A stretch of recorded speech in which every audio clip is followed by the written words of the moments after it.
Israel, tanah tiga agama, 1000 kontradiksi. Bayangkan sebuah tempat di dunia di mana dalam 1 kilometer kamu bisa dengar lonceng gereja berdentang, suara azan berkumandang, dan doa Yahudi dilantunkan bersamaan. Tempat itu nyata, namanya Israel.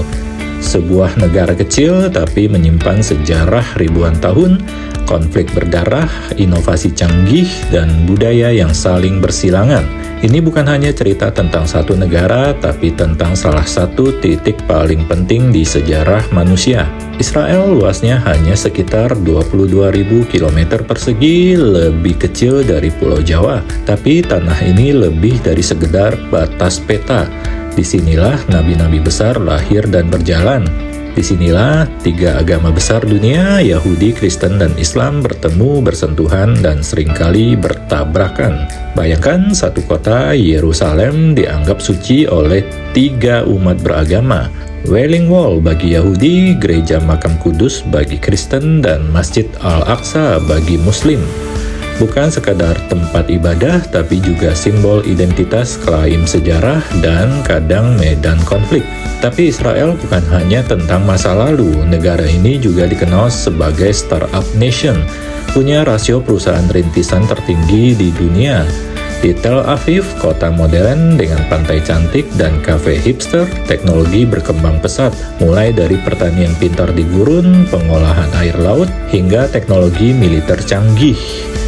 Siapa sangka negara dengan populasi hanya 9 juta ini bisa punya kekuatan teknologi sejajar dengan raksasa dunia.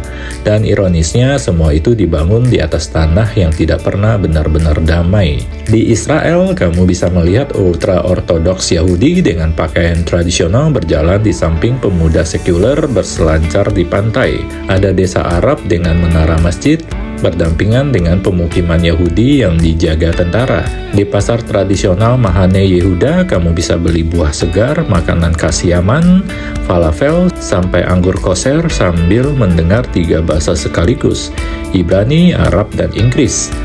Kontras inilah yang membentuk wajah Israel hari ini.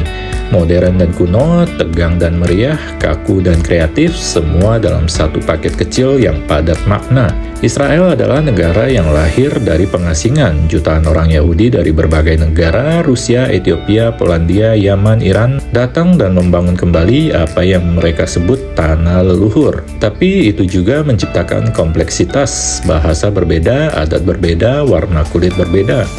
Bahkan di dalam komunitas Yahudi sendiri ada perbedaan tajam antara Askenazi dan Misrahi.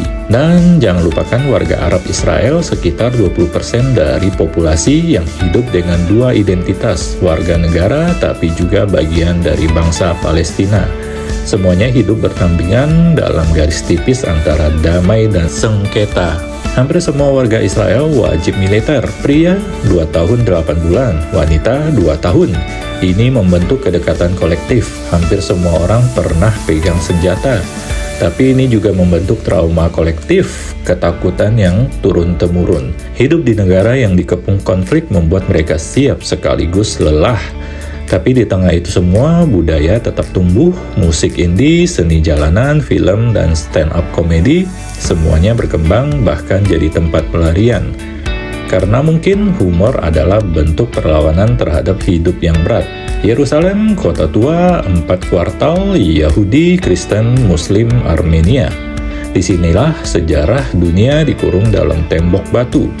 Tapi di luar kuil dan masjid ada ratusan tentara, pemeriksaan ketat, kecurigaan, dan bagi sebagian orang itu bukan tempat suci, tapi medan perang ideologi. Tapi juga Yerusalem adalah harapan. Setiap malam Jumat orang Yahudi berdoa di tembok ratapan. Setiap pagi azan dari Al-Aqsa menggema dan para peziarah Kristen berjalan di Via Dolorosa mengenang jejak Yesus. Saling bertabrakan?